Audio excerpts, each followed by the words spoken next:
Ibu, Ibu, ayo duduk. duduklah. Ayo cepat duduk. Maaf hari ini bangun kesiangan. Kalian makan saja duluan. Bagus. Sepertinya ibu akan segera punya cucu. Ibu terus terang sekali bicaranya. Dia pemalu, Bu. Kenapa harus malu? Kalian rukun dan mesra. Itu hal bagus. Nyonya Laras, waktunya bayar iuran bulan ini. Tuan Fabio, tunggu sebentar. Aku akan. Tunggu dulu. Iuran apa? Oh, yaitu uang bulanan untuk menutupi biaya operasional kediaman. Biasanya tiap bulan harus bayar 20 tel. Tapi mulai bulan ini naik jadi 50 tel. Oh ya? Sejak kapan peraturan itu? Kenapa aku baru tahu? Di kediaman ini sudah lama ada aturan itu. Biasanya tiap bulan keluarga kedua harus rutin untuk setor 20 tel perak untuk biaya tambahan keperluan kediaman. Pergi saja sana. Tidak ada uang. Tuan Satria, tindakan Anda ini melanggar aturan. Aturan? Mulai hari ini, aturan itu dihapus. Kedepannya, keluarga kedua tidak akan kasih 1 sen pun ke kediaman ini. Ingat ya, aturanku adalah aturan mainnya. Tuan Satria, Anda ini terang-terangan menentang perintah Nyonya Vero. Mau gunakan nenek buat mengancamku. Lihat kami sudah punya uang, jadi mau kalian peras begitu saja. Mimpi sana! Pulang dan kasih tahu keluarga pertama. Kalau kediaman tidak ada uang buat makan, ya sudah lapar saja.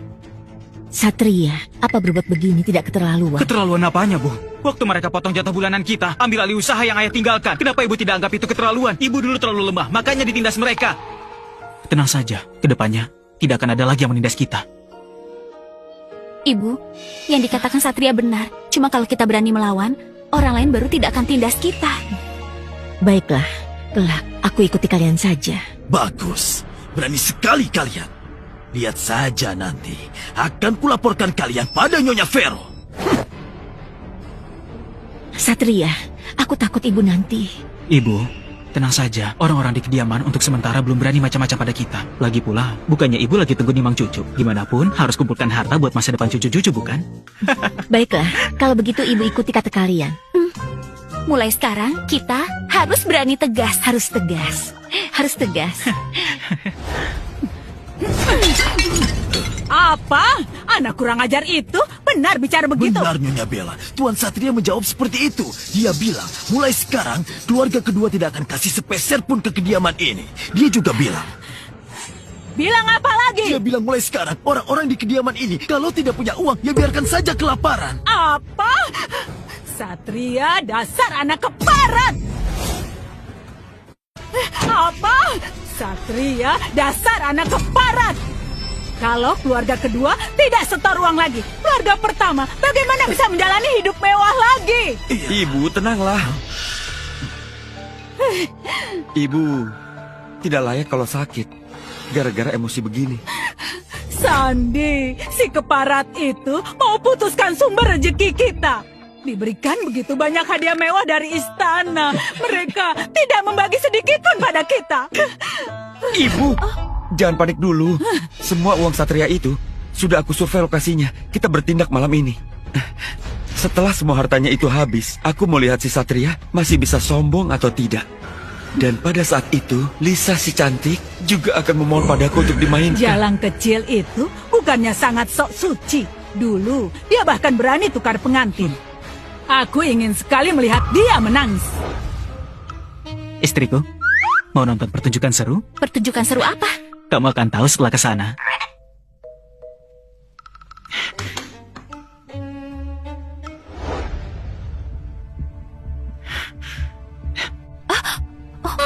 Tunggu dan lihat saja.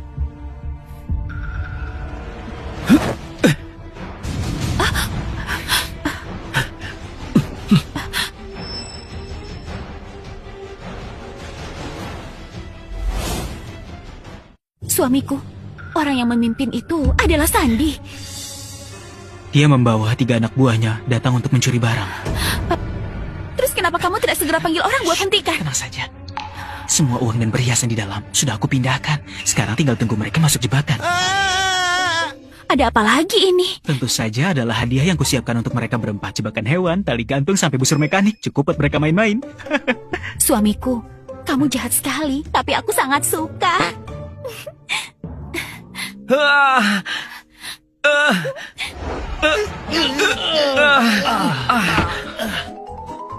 Aduh, maling kecil dari mana?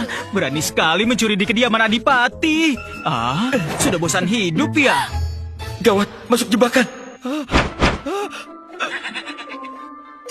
Tolong! Ada maling! Tolong! Cepat kemari! Ikat mereka semua. Iya.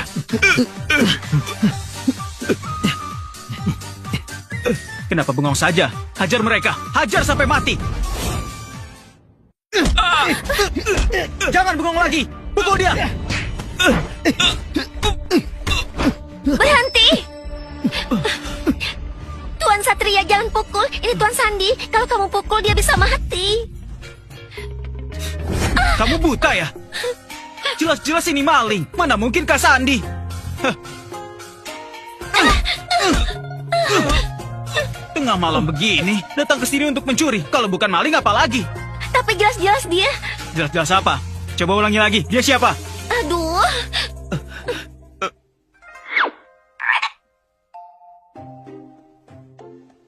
Pukul! Pukul terus!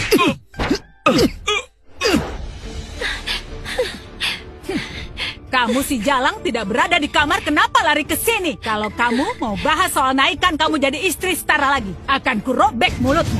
Tuan Sandi ditangkap. Satria bawa orang mengeroyok dia. Hampir saja mati dipukul. Nyonya, cepat lihat ke sana. Apa? Minggir! Cepat berhenti! Cepat berhenti! Oh ya ampun, itu Sandi. Kamu sudah gila ya, beraninya menghajarnya sampai begini. Itu Sandi, kamu sudah gila ya, beraninya menghajarnya sampai begini. Bibi Bella, kenapa Bibi kesini? Apa mata Bibi sudah rabun? Jelas-jelas ini maling. Omong kosong, itu Sandi, kakak sepupumu sendiri. Masa? Mana mungkin? Kak Sandi tidak mungkin melakukan pekerjaan hina seperti mencuri. Oh, aku mengerti sekarang. Maling ini pasti menyamar menjadi Kak Sandi. Untung ketahuan olehku. Satria, kamu bicara sembarangan. Dia ini jelas-jelas. Lanjut pukul. Penipu yang berani menyamar jadi pangeran kediaman Adipati harus diberi pelajaran sampai mati. Satria! Satria! Bibi mohon kepadamu, lepaskanlah dia. Dia tidak akan berani mengulanginya lagi. Bibi Bella, kenapa Bibi harus begini? Berlutut demi seorang pencuri. Benar-benar tidak layak. Satria, kami mengaku salah. Ini semua salah kami. Tolong ampuni Sandi. Bibi sujud padamu. Sudahlah. Cepat bawa pencuri itu ke halaman depan. Karena Bibi Bella menginginkannya. Sudah berikan saja padanya. Sandi, pelan-pelan. Sandi.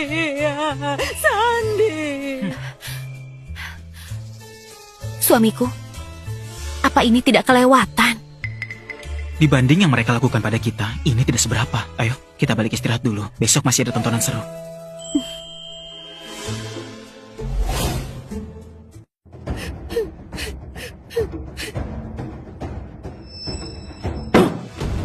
Satria, kamu tahu kesalahanmu? Nenek, apa maksud ucapan nenek? Semalam aku tangkap beberapa pencuri dan menyelamatkan harta keluarga. Itu adalah jasa besar. Salah di mana? Kurang ajar. Itu kakak sepupumu, kakak kandungmu sendiri. Beraninya kamu berbuat sekejam itu. Oh, Kak Sandi, tengah malam begitu, pakai baju serba hitam, bawa peralatan cungkil pintu, lalu pergi ke gudang keluarga sendiri. Izinkan aku bertanya, perbuatan yang dilakukan Sandi itu apa hukumannya?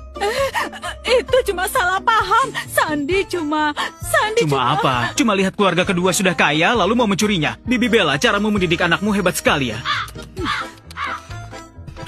Sudah cukup.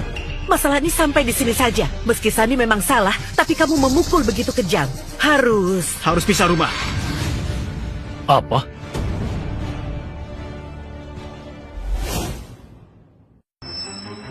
Apa? Kamu bilang apa? Pisah rumah. Keluarga kedua mau pisah sepenuhnya dari kediaman Adipati. Sekarang hidup masing-masing. Sembarangan. Selama masih ada orang tua tidak bisa pisah rumah. Itu adalah aturan leluhur. Nenek, aku ini sedang memberitahumu, bukan sedang berdiskusi denganmu. Kalau masih tidak pisah dan hal seperti ini terjadi lagi, lalu aku mati dipukuli maling bagaimana? Kamu mengancamku? Terserah nenek mau pikir bagaimana. Tapi soal Kak Sandi yang gagal mencuri malah berakhir dipukuli, kalau sampai tersebar keluar, bisa-bisa jadi bahan gosip di kedai kopi selama 3 bulan. Kalian juga berpikir begitu? Iya, Bagus sekali. Boleh saja pisah rumah, tapi soal harta, Tidak ada yang mau hartamu. Semua aset yang dirampas keluarga pertama seperti ladang dan toko-toko itu, anggap saja kasih makan anjing. Kami akan cari nafkah sendiri, tidak perlu khawatir. terserah kamu saja.